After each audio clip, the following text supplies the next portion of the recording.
हे very good evening. क्या हाल चाल? बढ़िया, मस्त और सब ठीक ठाक। तो बच्चों, आज हम लेकर के आए गए हैं अपना अगला lecture, that is on the basis of Schrodinger wave equation. Will try to explain Schrodinger wave equation, जो कि क्वांटम फिजिक्स से रिलेट करता है। मैं आपको सच में बताऊं तो इसको समझना क्वाइट टफ है। आप अगर इसके डिटेल में जाओगे तो आपके दिमाग के परखच्चे उड़ जाएंगे, फिर भी ये आपको समझ नहीं आएगा, क्योंकि क्वांटम फिजिक्स को समझना इज क्वाइट डिफिकल्ट। तो हम इस लेक्चर में थोड़ा बहुत क्वांटम फिजिक्स को समझने की कोशिश करेंगे, मैं आपको समझाने की कोशिश करूंगा, ठीक है। So we are going to explain the Schrodinger wave equation. बोला जाता है बट लिखा जाता है श्रोडिंगर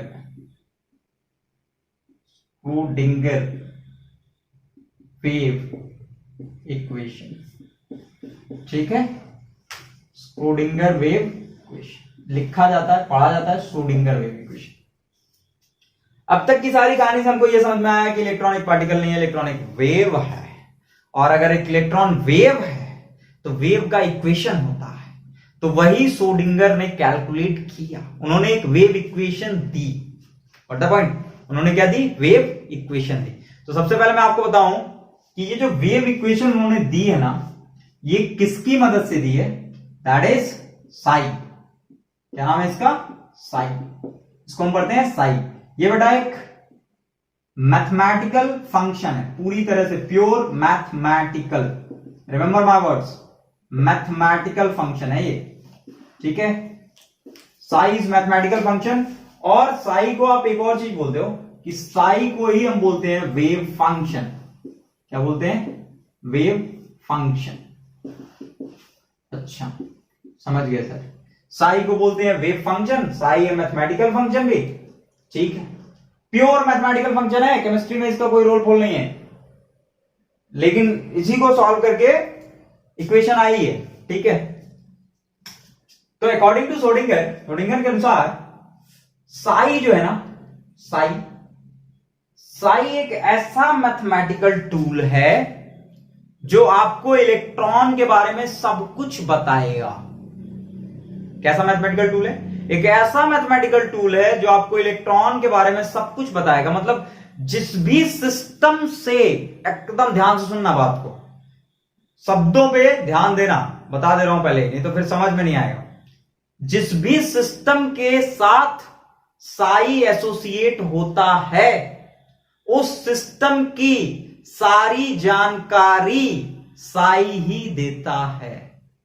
यहां पर हम कौन से सिस्टम की बात कर रहे हैं? इलेक्ट्रॉन की बात कर रहे हैं। तो इलेक्ट्रॉन की सारी जानकारी, all the information of electron, remember all the possible information of electron, that is dynamic information।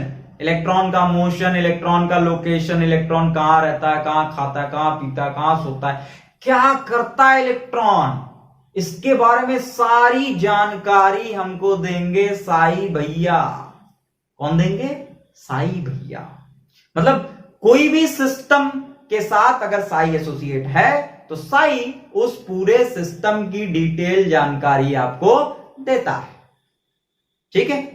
तो साई एक वेव फंक्शन है जो आपको इलेक्ट्रॉन के बारे में सारी जानकारी देगा। लेकिन आज के इस सेशन में हम सिर्फ इतना जानेंगे कि इलेक्ट्रॉन के बारे में हमको साई से क्या चाहिए। साई से हमको इलेक्ट्रॉन के बारे में सिर्फ एक ही चीज चाहिए, that is location of electron. हमको साई से बस एक ही चीज की जरूरत है, that is location of electron. और वो साई भैया बताकर जाएंगे कि इलेक्ट्रॉन कहां लोकेटेड है, ठीक है। So that is wave function. ये वेव फंक्शन हो गया। अच्छा, अब मैं आपको बता दूं एक खास बात कि साई जो है, Sai does not have any physical significance. Sai का कोई फिजिकल सिग्निफिकेंस नहीं होता बच्चों। साई का कोई फिजिकल सिग्निफिकेंस नहीं होता। साई आपको फिजिकली कोई जानकारी देकर के नहीं जाएगा। ओ ओ ओ, साई तो एक वेव है। साई क्या है? एक वेव है, ये वेव है, वेव फंक्शन। तो ये आपको कोई जानकारी नहीं देगा, इलेक्ट्रॉन कहां रहता है कहां नहीं रहता। सर अभी तो आपने कहा कि इलेक्ट्रॉन के बारे में जानकारी देगा, लोकेशन बताएगा, ये बताएगा वो बताएगा, अब कह रहे हो नहीं बताएगा। साई नहीं बताएगा, फिर कौन बताएगा? साई का बड़ा भाई जिसका नाम है साई स्क्वायर। क्या नाम है? साई स्क्वायर। बेटा साई स्क्वायर आपको सब कुछ बताएगा, वो सारी जानकारी इलेक्ट्रॉन के बारे में साई स्क्वायर आपको देगा जो आपको उससे चाहिए। साई स्क्वायर, साई नहीं, ठीक है, because Sai can be positive, wave function है ना। सो देखो ये अपर पार्ट जो हो गया ये पॉजिटिव हो गया, एंड ये जो लोअर पार्ट हो गया नेगेटिव हो गया। तो साई जो है वो पॉजिटिव भी हो सकता है, नेगेटिव भी हो सकता है। यार साई आपको क्या बता रहा है? आपको इलेक्ट्रॉन के बारे में बता रहा है ना।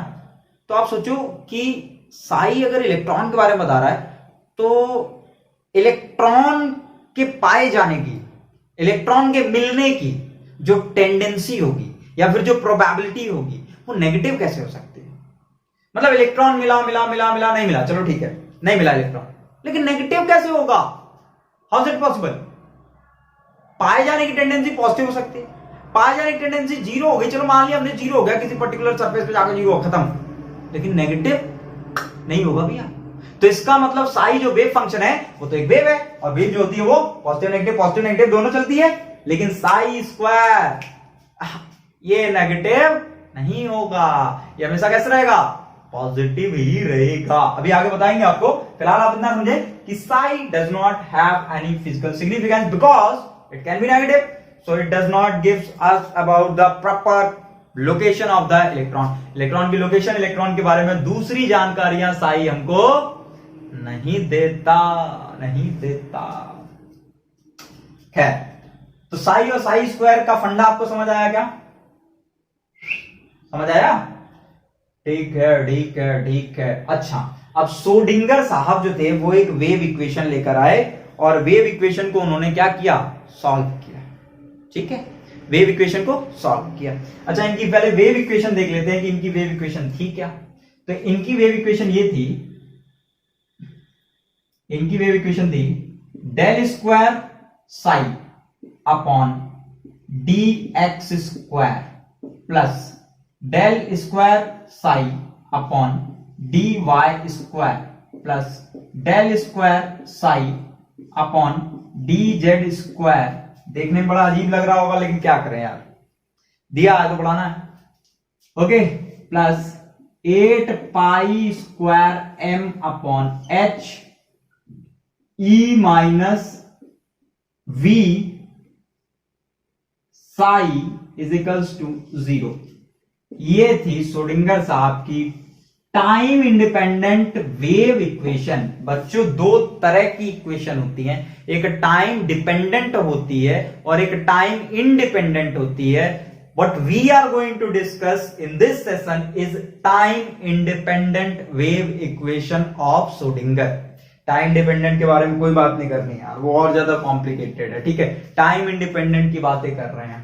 ठीक है, this is the energy of electron, this is the potential energy of electron. psi is the wave function which is associated with the electron, with the electron. Remember, psi is associated with the electron.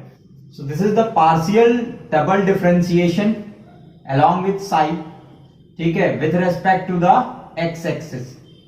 Then again partial double differentiation along with psi with respect to the y axis, then z axis. Actually Schrodinger ने यह बताया कि अगर आपके पास कोई cuboid है, let us suppose आपके पास ये 3D स्ट्रक्चर टाइप का है, ठीक है, ऐसा करके। और उन्होंने ये कहा कि मान लो कहीं पर इलेक्ट्रॉन रखा हुआ है, लेट अस सपोज कि यहां इलेक्ट्रॉन रखा हुआ है, ये इलेक्ट्रॉन है। तो अगर आपको इलेक्ट्रॉन पता करना है, if you want to know where electron is actually, तो आप क्या करोगे? आप बेटा एक्स एक्सिस में भी जाओगे, वाई एक्सिस में भी जाओगे और जेड एक्सिस में भी जाओगे। ठीक है, आप एक्स एक्सिस में भी जाओगे, वाई एक्सिस में भी जाओगे और जेड एक्सिस में भी जाओगे। So that what Schrodinger actually did, उन्होंने क्या किया, अपना जो वेव इक्वेशन दिया है ना, ये this one is time independent Schrodinger wave equation. This one is not time dependent. Time dependent time independent दोनों बेटा अलग होते हैं, तो हम टाइम इंडिपेंडेंट की बात कर रहे हैं। And the most important is that कि ये जो टाइम इंडिपेंडेंट आपकी वेव इक्वेशन है ये हाइड्रोजन एटम के लिए है, for hydrogen atom, for H atom, hydrogen atom के लिए है ये, ठीक है। तो अगर आपको भी ये इलेक्ट्रॉन पता करना है यार, जैसे वेव फंक्शन क्या है, एक 3D स्पेस है ना, एक वैक्यूम है, और उस वैक्यूम में तुमको पता करना है इलेक्ट्रॉन पे, where the electron is actually. तो आप क्या करोगे, एक्स में भी जाओगे, वाई में भी जाओगे, जेड में भी जाओगे, तो वही किया उन्होंने, एक्स में भी गए, वाई में भी गए, जेड में भी गए, फिर ये अपना एक रिलेशन दिया उन्होंने, energy minus potential energy, this one is potential energy, so energy minus potential energy is equal to 0। अब जब इसको आप अलोंग एक्स एक्सिस, आप एनसीईआरटी में जाओगे आपको मिलेगा अलोंग एक्स एक्सिस या फिर अलोंग वाई एक्सिस या फिर अलोंग जेड एक्सिस, जब आप इस इक्वेशन को सॉल्व करते हैं, या तो एक्स एक्सिस के अलोंग या वाई एक्सिस के अलोंग या जेड एक्सिस के अलोंग जब आप सॉल्व करते हैं, तो आपको जो सिंपलेस्ट फॉर्म मिलता है, सिंपलेस्ट वेव इक्वेशन जो मिलती है, that is E psi is equals to Hamiltonian psi. This one is Hamiltonian psi, Hamiltonian psi, sorry Hamiltonian operator.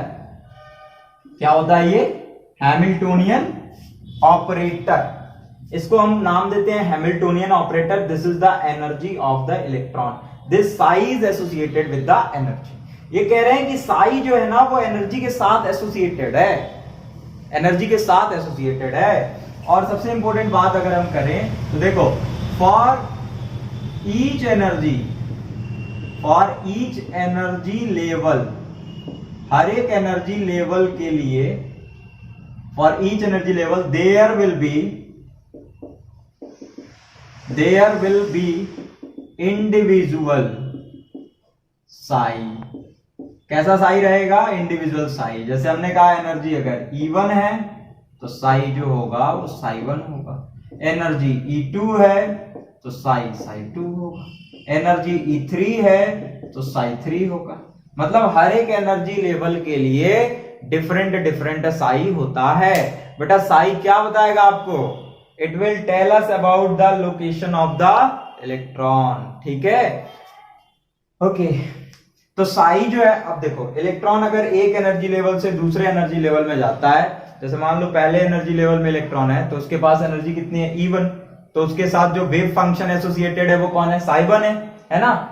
फिर E2, तो E2 के साथ साई2 हो जाएगा। तो इलेक्ट्रॉन अगर एक एनर्जी लेवल से जंप मार के दूसरे एनर्जी लेवल में पहुंचता है तो भैया उसका वेव फंक्शन भी चेंज होता है। क्या चेंज होता है, वेव फंक्शन भी चेंज होता है। बट द पॉइंट, मतलब अगर वो फर्स्ट सेल में है E1 एनर्जी के साथ तो उसके पास तो जो वेव फंक्शन एसोसिएटेड है दैट इज साई1, और वही वेव फंक्शन ना उस एनर्जी लेवल में इलेक्ट्रॉन की सारी लोकेशन वगैरह सारी चीजें जो होता है वो बताता है, दैट इज, ठीक है, वो उसके द्वारा ही बताया जाता है। अब साई का स्क्वायर करोगे तो आपको प्रोबेबिलिटी डेंसिटी मिलेगा। मैंने बोला था कि साई का अपना कोई फिजिकल सिग्निफिकेंस नहीं है, बट साई स्क्वायर का है, और ऑल ओवर साई स्क्वायर कहां से आया है, साई से ही आया है, because Sai can be negative, Sai negative हो सकता है but Sai square can not, Sai square नहीं हो सकता नेगेटिव। तो इलेक्ट्रॉन को पाए जाने की प्रोबेबिलिटी तो हमेशा ही रहेगी यार, there will always be probability of finding an electron, हमेशा इलेक्ट्रॉन को पाए जाने की प्रोबेबिलिटी होती है, चाहे वो न्यूक्लियस से कितना ही दूर रीजन क्यों ना हो। अच्छा, आप एक स्पेस आप बोल सकते हो कि एक पर्टिकुलर स्पेस जहां पर इलेक्ट्रॉन को पाए जाने की प्रोबेबिलिटी सबसे ज्यादा, जहां पर इलेक्ट्रॉन को पाए जाने की प्रोबेबिलिटी सबसे ज्यादा है, उस स्पेस को, उस रीजन को केमिस्ट्री की भाषा में ऑर्बिटल कहा जाता है। क्या कहा जाता है, ऑर्बिटल। तो ऑर्बिटल किसको कहते हैं, orbital is the space, orbital is the space और reason, orbital is the space or region where the probability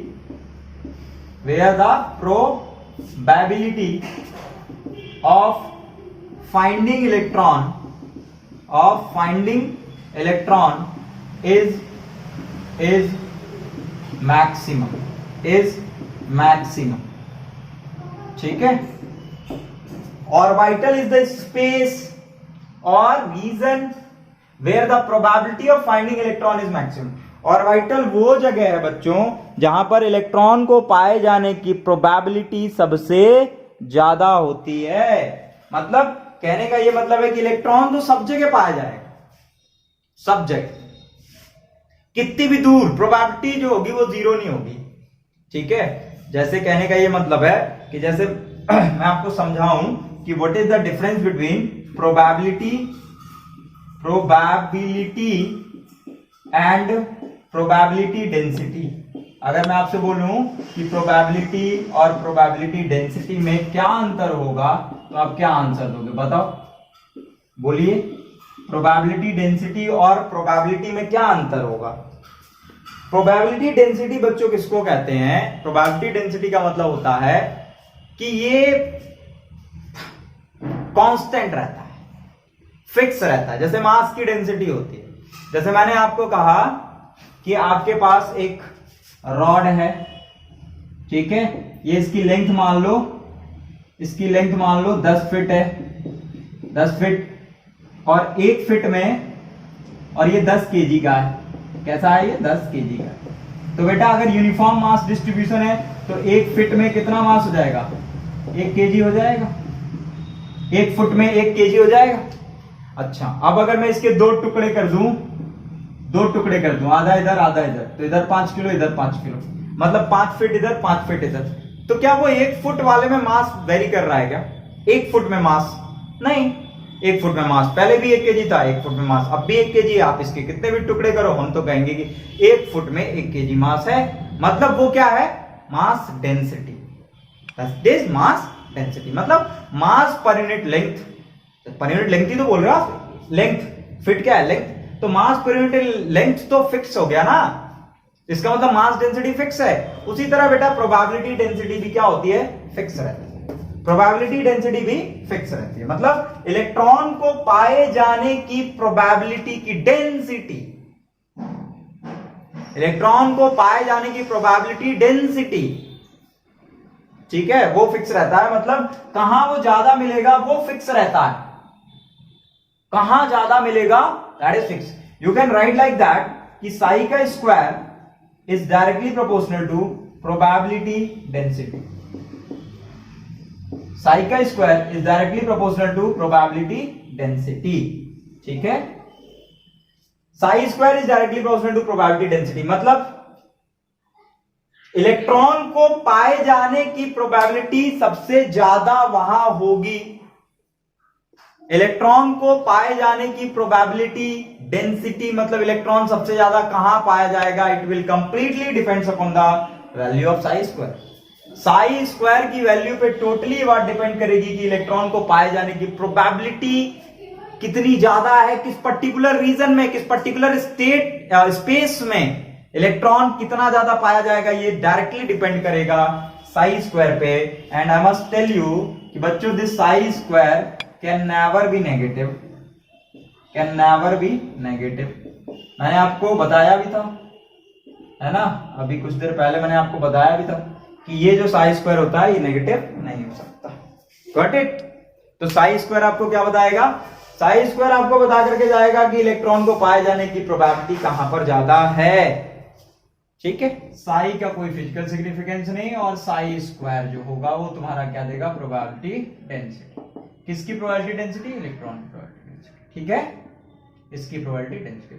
अच्छा, श्रोडिंगर वेव इक्वेशन को जब हमने सॉल्व किया इलेक्ट्रॉन के लिए, तो जाहिर सी बात है कि जब हम किसी इक्वेशन को सॉल्व करते हैं तो उसके कुछ सॉल्यूशन भी आते हैं, है ना। जेन्युइन सी बात है कि अगर आप किसी सॉल्यूशन को सॉल्व करोगे तो उसका कुछ कुछ आपको सॉल्यूशन भी मिलेगा, डेफिनेटली मिलना ही चाहिए, इजंट इट? ये अब क्लियर है? ठीक है, तो आपको कुछ कुछ सॉल्यूशन मिलेगा। ओके, सॉल्यूशन को जब हमने श्रोडिंगर वेव इक्वेशन को सॉल्व किया तो उसके सॉल्यूशन से हमको थ्री क्वांटम नंबर्स मिले। क्या मिले? 3 क्वांटम नंबर्स। उसके सॉल्यूशन के बाद 3 क्वांटम नंबर मिले आपको, which is characterized, which is characterized with psi, जो psi के साथ कैरेक्टराइज रहते हैं, ठीक है ना। क्वांटम नंबर्स कैसे आए हैं? श्रोडिंगर वेव इक्वेशन को इलेक्ट्रॉन के लिए सॉल्व किया गया, मतलब वो इक्वेशन इलेक्ट्रॉन के लिए सॉल्व की गई और आपको 3 क्वांटम नंबर आए, and that quantum numbers will actually tell the location of electron. ये क्वांटम नंबर इलेक्ट्रॉन की लोकेशन बताकर आपको जाएगा, ठीक है। वेव इक्वेशन को सॉल्व कर लिया इलेक्ट्रॉन के लिए, और वेव इक्वेशन को जब सॉल्व कर लिया इलेक्ट्रॉन के लिए तो हमको क्वांटम नंबर मिले। क्वांटम नंबर आपको लोकेशन ऑफ इलेक्ट्रॉन बता के जाएंगे, और ये quantum number is characterized with psi. Psi के साथ क्या रहते हैं? कैरेक्टराइज रहते हैं। तो साई स्क्वायर ही आपको बताएगा कि where the electron is, electron कहां है, इलेक्ट्रॉन कहां है, क्या कर रहा है, ये सबके बारे में आपको साई बताकर, साई स्क्वायर बताकर जाएगा। तो ये जो 3 क्वांटम नंबर आए बच्चों, ये कौन कौन से क्वांटम नंबर थे? पहला था प्रिंसिपल क्वांटम नंबर। कौन सा? प्रिंसिपल क्वांटम नंबर, ठीक है, जिसको हम शो करते हैं n से। फिर आएगा तुम्हारा azimuthal quantum number, quantum number जिसको हम शो करेंगे l से। फिर आएगा मैग्नेटिक क्वांटम नंबर। कई लोग बोलते हैं कि सर 4 तो क्वांटम नंबर है, 4, हाँ तो भाई है तो 4 ही, लेकिन 3 आए थे श्रोडिंगर की वेव इक्वेशन से, और एक जो आया वो एक्सपेरिमेंटली आया। तो चौथा क्वांटम नंबर का नाम है स्पिन क्वांटम नंबर, और ये कहां से आया? श्रोडिंगर की वेव इक्वेशन से आया। तो मुझे लगता है कि आप लोगों को श्रोडिंगर की वेव इक्वेशन सरफेस लेवल पर थोड़ी थोड़ी समझ आई होगी, है ना। इतनी मेहनत करी है यार, थोड़ा बहुत तो समझ आया ही होगा। वेल, अगर समझ में आया हो तो प्लीज कमेंट सेक्शन में जरूर बताएं। और अगला लेक्चर हमारा क्वांटम नंबर पर आएगा, प्रिंसिपल, एजीमुथल, मैग्नेटिक और स्पिन क्वांटम नंबर। इस पे हम बातें करेंगे आगे, ठीक है। ऑर्बिटल मैंने आपको बता दिया क्या होता है ऑर्बिटल, वेरी गुड, ठीक है। तो अब हम ऑर्बिटल की बातें करेंगे, ऑर्बिट की बातें नहीं करेंगे, ऑर्बिटल की बातें होंगी। ऑर्बिटल क्या है बच्चों? ऑर्बिटल एक ऐसा स्पेस है जहां पर इलेक्ट्रॉन के पास जाने की प्रोबेबिलिटी सबसे ज्यादा, ठीक है। तो अगला वीडियो जल्दी मिलेगा आपको। टिल देन अपना ख्याल रखिए, मस्त रहिए, खुश रहिए, पढ़ते रहिए, लिखते रहिए। Thank you.